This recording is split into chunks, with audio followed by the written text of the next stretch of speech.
To my YouTube channel. तो आज मैं आ गई हूँ फिर से एक नई केक के डिज़ाइन के साथ। और आज वाला जो केक है ये भी काफ़ी ज़्यादा इंटरेस्टिंग होने वाला है, तो वीडियो को बिना स्किप किए आप एंड तक देखिएगा। आई होप कि आज वाली केक वीडियो भी आप सबको पसंद आएगी और स्पेशली जो बिगनर्स हैं उनके लिए भी काफ़ी ज़्यादा हेल्प होगी, क्योंकि काफ़ी सिंपल सा केक है लेकिन बहुत सोबर केक है।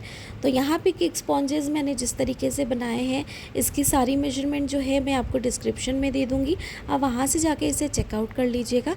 बाकी यहाँ पे जो केक है हमारा, इसे हमें अच्छे से ठंडा करना है। ठंडा करने के बाद जैसे हम डीमोल्ड करते हैं वैसे हम यहाँ पे इसे करेंगे डीमोल्ड। और यहाँ पर जो इस केक को मैंने बनाया है, इसे मैंने 10 इंच के केक टिन पे बनाया है।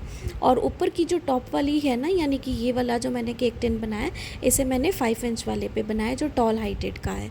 तो सारी चीज़ों को मैं आपको डिस्क्रिप्शन में दे दूँगी, आप वहाँ से चेकआउट कर लीजिएगा। और जैसे हम ब्रेड नाइफ़ के साथ केक की कटिंग करते हैं, बिल्कुल वैसे ही इस केक की करेंगे हम कटिंग। और ये वाला जो केक है आज हमारा, ये फ्रूट केक बनने वाला है, जो बहुत ज़्यादा फ्रूट्स के साथ ओवरलोडेड नहीं होने वाला है, लेकिन फ्रूट्स इसमें रहेंगे क्योंकि कस्टमर के बजट के हिसाब से मुझे चलना था। जैसे उनका बजट था उसके हिसाब से मुझे सारी चीज़ों को बनाना था, तो सारी चीज़ें हम वैसे ही बनाएंगे। सबसे पहले केक को हम कर लेंगे अच्छे से कट। और आप सबको पता है, जो भी होममेड प्रीमिक्स भी आप यूज़ करते हो या फिर मार्केट वाला भी प्रीमिक्स अगर आप यूज़ करते हो, अगर आप कहते हो कि केक अगर आपका हार्ड हो जाता है तो बैटर की जो कंसिस्टेंसी है उसे थोड़ी सी लूज़ रखिए। अगर आप कुकर में बनाते हो, कढ़ाई में बनाते हो या फिर ओटीजी में बनाते हो, किसी भी जगह पे अगर आप केक बना रहे हो ना किसी भी चीज़ में, तो आप हमेशा केक को इमीडिएटली निकाल के जब केक बन जाता है, यानी कि केक टिन को अच्छे से आप कवर कर दीजिए किसी भी किचन टॉवल के साथ। और जब तक वो एकदम रूम टेम्परेचर में नॉर्मल ना हो जाए कि जिसे हम ईजिली अपने हाथों के साथ हैंडल कर सकें, तब तक उसे आप डीमोल्ड भी मत कीजिए और ना ही क्लिंग रैप कीजिए, क्योंकि कवर करेंगे तभी केक हमारा एकदम सॉफ्ट रहेगा और स्पॉन्जी रहेगा। और ज़्यादा शुगर सिरप लगाने से जो केक है हमारा सॉगी हो जाता है। अगर आपको शुगर सिरप लगानी है तो आप कम क्वांटिटी में यूज़ करो, या फिर एक बॉटल में आप शुगर सिरप को डाल दो, जैसे स्प्रे टाइप की बॉटल होती है, आप उसके साथ अच्छे से जो केक की स्पॉन्ज है ना उसे आप स्प्रे कर सकते हो। उससे क्या होगा, जो क्वांटिटी जैसे हम चम्मच के साथ यूज़ करते हैं ना, वो उससे थोड़ा सा ज़्यादा लग जाती है। लेकिन अगर स्प्रे बॉटल के साथ हम जो शुगर सिरप है उसके अप्लाई करेंगे तो थोड़ा थोड़ा कम लगेगा और बहुत ज़्यादा सॉगी नहीं होगा। मैं बिना शुगर सिरप के कोट किए ही जो केक है अपने बनाती हूँ, जो सुपर सॉफ्ट होते हैं, और हमेशा आप सबके साथ वही शेयर करती हूँ। आप देखते हो जैसे मैं वीडियोज़ में जो चीज़ें भी आप सबके साथ शेयर करती हूँ सारी जेन्युइन करती हूँ, ताकि आपको अच्छे से समझ में आए। बस जो डेकोरेशन पार्ट कुछ ज़्यादा लेंथी होता है, जैसे क्रीम लगाने वाला, जैसे हम आइसिंग कर रहे हैं, तो वो पार्ट कुछ ज़्यादा लेंथी हो जाता है कि हर एक लेयर्स पे लगाना। लेयर्स कभी बड़ी भी होती है बड़े केक की, तो फिर उसे हम एडिट करते हैं। बाकी रेस्ट ऑफ द पार्ट सारी चीज़ें जो हैं वो एकदम जेन्युइन आप सबको दिखाने की पूरी कोशिश करती हूँ, ताकि आप सब जैसे मैं कुछ सीख रही हूँ वैसे आप सब भी सीख पाओ। तो यहाँ पे जो है अच्छे से, अगर आपने देखा, क्रीम हमने लगा दी, फ्रूट्स हमने यहाँ पे लगा दी। और ये मुझे अर्जेंट ऑर्डर था, तो मेरे पास जो फ्रूट्स अवेलेबल थे घर पे, जो हम नॉर्मल घर पे खुद के खाने के लिए रखते हैं ना वो वाले, तो मेरे पास जो अवेलेबल थे मैंने वही लगाए। अगर स्पेशल मुझे 4-5 दिन पहले या हफ़्ता पहले ऑर्डर आया होता क्लाइंट का और उन्होंने मुझे कहा था कि फ्रूट केक चाहिए, तो उसमें जो भी फ्रूट्स मैं डालती केक पे वो सारे मैं अपनी क्लाइंट के चॉइस के हिसाब से डालती। लेकिन यहाँ पे क्लाइंट ने मुझे अर्जेंट ऑर्डर दिया था, तो उसके हिसाब से जो था, और ये मेरे परमानेंट क्लाइंट है तो इन्हें मैं मना भी नहीं कर पाई, और इनका जो डिज़ाइन था वो मेरे पास अवेलेबल भी था, इसलिए मैंने इनको हाँ कर दी। अगर मेरे पास डिज़ाइन अवेलेबल नहीं रहता, डिज़ाइन अवेलेबल नहीं रहने का मतलब होता है जो रॉ मटेरियल, जो चीज़ें जो डेकोरेशंस के लिए हम लगाते, अगर वो मेरे पास अवेलेबल नहीं रहती तो मैं इन्हें ना कर देती। लेकिन मेरे पास ये सारी चीज़ें अवेलेबल थी, इसलिए मैंने इन्हें हाँ किया। और यहाँ पे जो फ्रूट्स है, फ्रूट्स पे मैंने ऑरेंज यूज़ किया है, एप्पल यूज़ किया है और कीवी यूज़ किया है। मेरे पास यही था। बनानास भी थे लेकिन मैंने बनानास खुद ही यूज़ नहीं किए हैं, तो आप जो है बनानास भी चाहो तो यूज़ कर सकते हो। तो यहाँ पे इस तरीके से जो है अच्छे से हम इसे स्प्रेड कर देंगे। फिर भी मैंने इसे अच्छी क्वांटिटी में लगाया है, अगर आप देख रहे हो, ईच एंड एवरी लेयर पे। और इसके ऊपर जो है थोड़ा सा और अच्छा फ्लेवर देने के लिए मैं क्या कर रही हूँ, यहाँ पे पाइनएप्पल क्रश जो है ना उसे अच्छे से स्प्रेड कर रही हूँ और सारी चीज़ों को इस तरीके से अच्छे से हम कर देंगे मिक्स। तो इस तरीके से ये फ्रूट केक भी बन जाएगा। और जब भी, जैसे कि मैंने आपको सब्स्टिट्यूट बताया था कि रसमलाई केक जो है, अगर आपके पास रसमलाई नहीं है तो आप किस तरीके से बना सकते हो, तो वैसे ही अगर आपके पास जो भी फ्रूट्स हैं, अगर आपके पास कोई एक आधा फ्रूट्स भी है, जैसे हर घर में एकदम नॉर्मल होता है कि ऑरेंज, एप्पल, ये सारी चीज़ें, और एप्पल तो सबके घर में होता है, नॉर्मल डेज़ में भी हम डेली बेसिस पे एप्पल खाते हैं। तो अगर आपके पास सिर्फ एप्पल भी है ना, तो एप्पल और कोई भी अच्छा सा क्रश अगर आप चाहो, स्ट्रॉबेरी, पाइनएप्पल, उसके साथ मिक्स करके आप फ्रूट केक भी जो है बना सकते हो लो बजट में। लेकिन मेक श्योर कि आप अपने क्लाइंट को उस चीज़ के बारे में इन्फॉर्म कर दीजिए कि आपके पास सिर्फ यही फ्रूट्स अवेलेबल हैं और कोई फ्रूट्स अवेलेबल नहीं। अगर वो अग्री करते हैं तो ही आप बनाइए, अगर वो अग्री नहीं करते हैं तो फिर आप मत बनाइए। तो सारी चीज़ों को अच्छे से क्लैरिफाई करने के बाद ही आप अपने ऑर्डर्स को लीजिए और अपने क्लाइंट को प्रोवाइड कीजिए। तो यहाँ पे जो है 1 बाय 1, जैसे मैंने कहा कि अच्छे से हम कर लेंगे लेयरिंग। क्रीम भी हम ज़्यादा कम कुछ नहीं लगाएंगे, जितनी हमें ज़रूरत है उसके हिसाब से हम लगाएंगे। और यहाँ पे फ्रूट्स भी मैंने अच्छे क्वांटिटी में कट कर लिए थे क्योंकि मेरे पास ये अवेलेबल थे। कीवी के भी छोटे छोटे पीसेस मैंने कट कर लिए और 2-3 मैंने ऑरेंजेस इस तरीके से कट कर लिए छोटे छोटे स्लाइसेस में, और जितने भी बीज थे ऑरेंज के सारे निकाल दिए, पील कर लिए सारे ऑरेंजेस को। उसके बाद जो हमारे पास एप्पल है उसे भी मैंने 2 एप्पल को छोटा छोटा इस तरीके से कट कर लिया था। फिर से सेम प्रोसेस को दोहराएंगे और जैसे मैं यहाँ पे ये बॉटम लेयर को डेकोरेट कर रही हूँ ना आइसिंग के साथ, वैसे ही हमें टॉप वाली लेयर को भी करना है डेकोरेट। सेम पूरा फ्रूट केक है, 2 टियर हमारा केक है, तो जैसे मैं बॉटम लेयर को हमेशा आइसिंग करती हूँ, मैं आप सबको दिखाती हूँ, वैसे ही मैं टॉप लेयर को भी करती हूँ। और अगर कभी होता है कि टॉप लेयर पे हमारी फिलिंग अलग हो तो फिर मैं आप सबको वीडियो में दिखाती हूँ, बाकी प्रोसेस जो है वो सेम रहता है। तो यहाँ पे आइसिंग हमारी हो गई है केक की, और उसके बाद जो है इसे हम अच्छे से क्रीम के साथ कवर करेंगे केक को। पूरा वाइट बेस हमें केक को रखना है और थोड़ा सा यहाँ पे ना ग्लिटरी लुक भी देना है हमें केक को, तो वो भी मैं आपको आगे दिखाऊंगी। क्रीम को अच्छे से हम लगाएंगे, क्रीम को किस तरीके से व्हिप्ड करना है इसकी भी रेसिपी मेरे चैनल पे ऑलरेडी अपलोडेड है, आप वहाँ से जाके चेकआउट कर सकते हो। और भी बहुत सारे अच्छे अच्छे केक्स के टिप्स एंड ट्रिक्स और होममेड प्रीमिक्स, मार्केट प्रीमिक्स और भी बहुत सारी चीज़ों की सारी इन्फॉर्मेशन मेरे चैनल पे दी हुई है, आप वहाँ से वो भी सारी चीज़ें चेकआउट कर सकते हो। तो यहाँ पे स्क्रैपर ले लिया मैंने, क्रीम को अच्छे से लगा दिया था, और जो ड्रम बोर्ड था वो भी मैंने लिया था 12 इंच का, वो तो मैं बताना ही भूल गई आपको। 12 इंच का मैंने यहाँ पे केक बोर्ड लिया था, ये यानी कि ड्रम बोर्ड था, जिसकी भी मेजरमेंट मैं आपको डिस्क्रिप्शन में दे दूँ। जो है अगर आप देख रहे हो ब्रश के साथ जो मैं इफ़ेक्ट देने की कोशिश कर रही हूँ ना, यहाँ पे मैंने लिया है रेड कलर का एडिबल, यानी कि डस्ट भी कह सकते हो, ग्लिटर भी कह सकते हो। तो इसके साथ जो है ना हम इस तरीके से यहाँ पे रेड इफ़ेक्ट देंगे, बहुत ज़्यादा नहीं देना है, बस थोड़ा सा ग्लिटरी लुक देना है हमें यहाँ पे। तो अगर आपके पास जो पंप वाला आता है ना, जो डस्ट, वो अगर आपके पास वो नहीं है तो आप इस तरीके के साथ ब्रश के साथ भी कर सकते हो, काफ़ी ज़्यादा अच्छा इफ़ेक्ट आता है और सस्ता भी है ये। तो यहाँ पे इस तरीके से पूरे केक को हम कवर करेंगे, सिर्फ इसकी जो बॉटम वाली सरफेस है ना, सिर्फ उसे ही हम इसे अच्छे से कवर करेंगे, बहुत ज़्यादा हमें ग्लिटरी नहीं करना है, जैसे कि मैंने कहा बस हल्का हल्का से इफ़ेक्ट देना है, क्योंकि केक जो था ना उसमें बहुत ज़्यादा ग्लिटरी था।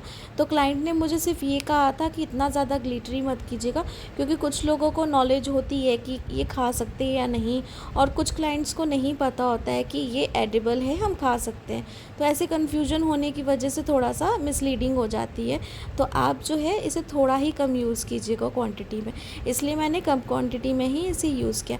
तो जैसे मैंने यहाँ पे ये बॉटम लेयर को किया है डेकोरेट पूरी आइसिंग और ये ग्लिटरी पार्ट के साथ, वैसे ही हम टॉप वाली सरफेस को भी करेंगे।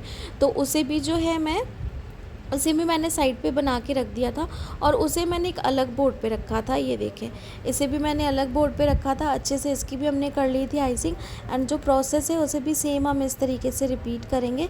इसकी भी जो बॉटम लेयर है ना, यहाँ पे इसे अच्छे से हम ये रेड वाला ग्लिटरी जो इफेक्ट है हमारा, इसे हम देंगे ताकि अच्छी से लुक आए। और अगर आपके फ्रिज में जगह नहीं है या फिर आपको बाद में इसे असेंबल करना है, तो आप इस तरीके से 2 स्पॉन्जेस जैसे हम बनाते और डेकोरेट करते ना, अलग अलग इस तरीके से आइसिंग करके अलग बोर्ड पे आप फ्रिज में रख सकते हो अच्छे से सेट होने के लिए, और उसके बाद जो है इसे असेंबल कर सकते हो। तो शाम का टाइम था और इस केक को मुझे देना था, यानी कि सेल्फ़ पिकअप केक था, डिलीवरी चार्जेस कुछ भी इंक्लूडेड नहीं थे क्योंकि मुझे देने नहीं जाना था। तो इस तरीके से इसे मैंने जो केक है उसके ऊपर अच्छे से असेंबल कर देना, और इस प्रोसेस को मैं तभी कर रही थी जब मुझे केक को देना था, यानी केक के देने के कम से कम 30 टू 45 मिनट्स पहले ही इसे मैं डेकोरेट कर रही थी, और उसके बाद जो था इसे मुझे रख देना था फ्रिज में, और जब क्लाइंट आएंगे तो उसके आने के 10 मिनट पहले मैं इसे पैक करना स्टार्ट कर दूँगी। तो ये 40 मिनट्स के पहले की वीडियो है जो केक बनाने के बाद मैंने की है। तो यहाँ पे अच्छे से इसे हम कर लेंगे फिक्स, और यहाँ पे जो प्लास्टिक है ना, प्लास्टिक टॉवल, इसे भी लगा देंगे अच्छे से हम, ताकि केक बिल्कुल भी ना गिरे और अच्छे से क्लाइंट जो है वो लेके जा सके। तो इस तरीके से हमने लगा दी थी ये प्लास्टिक टॉवल, लेकिन ये थोड़ी सी कट करनी मैं भूल गई ऊपर से, और इसे मैंने इस तरीके से लगा दिया, और मैं बहुत कोशिश की कि मैं इसे निकालूं, पर ये निकली नहीं, एकदम अच्छे से फिक्स हो गई थी। तो कोई बात नहीं, इसे हम अच्छे से हाइड करेंगे, किस तरीके से करेंगे वो भी मैं आपको दिखाती हूँ। बाकी ये केक तो गिरने वाला नहीं क्योंकि हमने अच्छे से कर दिया है इसे फिक्स। तो यहाँ पे मेरे पास स्टिकर्स थे नॉन एडिबल वाले, काफ़ी अच्छी क्वालिटी के आते हैं ये सारे। इस तरीके से हम इसे 1 बाय 1 अरेंज करेंगे, और जब भी हमें अरेंज करना है देखना है सारी चीज़ें कैसे किस तरीके से लगानी है ताकि वो परफेक्ट लुक लगे। तो बहुत ही अच्छे स्टिकर्स थे ये मेरे पास, जो मुझे भी बहुत ज़्यादा अच्छे लगे, और डिज़ाइन भी काफ़ी ज़्यादा अच्छा लगेगा जब ये बनेगा। तो यहाँ पर जो है स्टिकर्स इस तरीके से हम लगा देंगे। अगर आप चाहो तो फॉन्डेंट का, अगर आपको आता है केक का ऑर्डर सर्कस थीम पे, तो आप बहुत सारे फॉन्डेंट के एसेंस बना सकते हो, जितने भी एनिमल्स के हैं सारी चीज़ें आप फॉन्डेंट की बना के भी इस तरीके से डेकोरेट कर सकते हो, और कुछ स्टिकर्स के साथ भी कर सकते हो। तो मेरे पास स्टिकर्स थे, और जैसा उनका बजट था सारी चीज़ें मैंने उनके हिसाब से की है, क्योंकि जब भी आप सेमी फॉन्डेंट केक बनाते हो तो उसके प्राइजेस थोड़े हाई हो जाते हैं, तो डेकोरेशन पार्ट की वजह से ही जो प्राइजेज़ है वो थोड़े ज़्यादा बढ़ जाते हैं। इसलिए क्लाइंट ने कहा था कि फॉन्डेंट पार्ट जो है ना वो वेस्ट हो जाता है, तो कोई फ़ायदा नहीं होता, और अभी वैसे भी समर्स है तो समर्स में फॉन्डेंट हमें बिल्कुल नहीं चाहिए, इसलिए उन्होंने मुझे सिंपल सोबर केक कहा था कि जो उनके बजट में हो।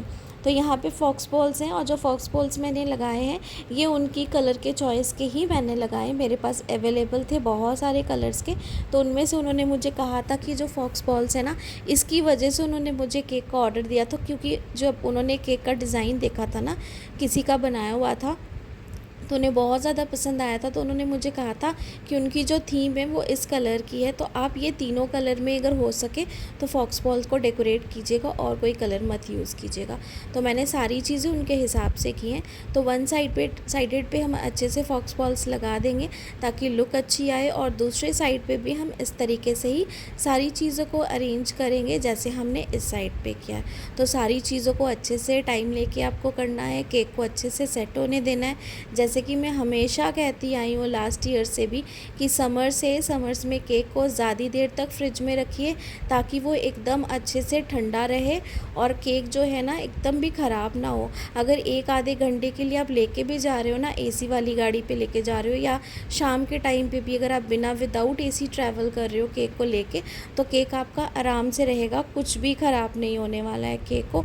लेकिन अगर दिन के टाइम में अगर आप जाते हो किसी को भी केक देने, और ख़ुद भी अगर कोई आ रहा है ना, तो उसे सजेस्ट करो कि बिना एसी के आप मत ही आओ, क्योंकि केक को कितनी भी देर फ्रिज में रख दो, क्योंकि अभी जो गर्मी पड़ रही है ना 42 ये बहुत ज़्यादा गर्मी पड़ रही है, और इस गर्मी में तो मतलब बुरा ही हाल है।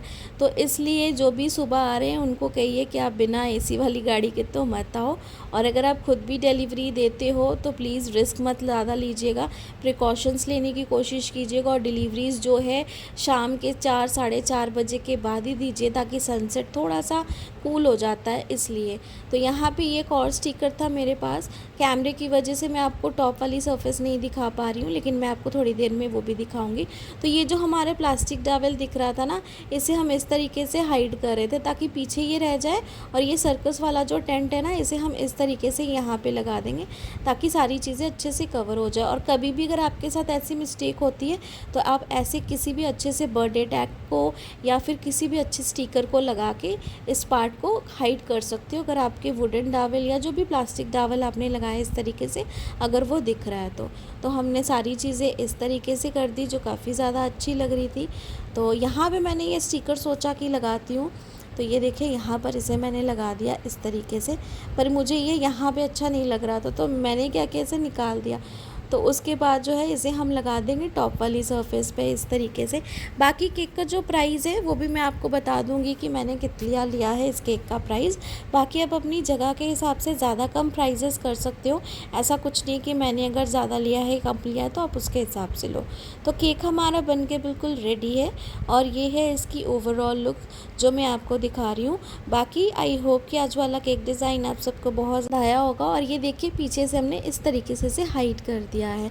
बाकी इस केक का जो प्राइस था, ये टोटल जो हमने केक बनाया ये 3 kg का केक था और इस वाले केक की जो प्राइस थी ये मैंने 1800 ली थी। आप अपनी जगह के हिसाब से ज़्यादा कम जैसा है ले सकते हो। ये स्टिकर बेस केक था इसलिए मैंने इतना प्राइस लिया। बाकी आई होप कि केक की वीडियो आप सबको पसंद आई होगी तो लाइक सब्सक्राइब ज़रूर कीजिएगा और ढेर सारे कमेंट्स करिएगा और ऐसे ही मुझे मोटिवेट करते जाइएगा ताकि अपकमिंग वीडियोस भी आप सबके लिए इस तरीके से ही मैं नई अच्छे केक्स की लेके आऊँ। Thanks for watching.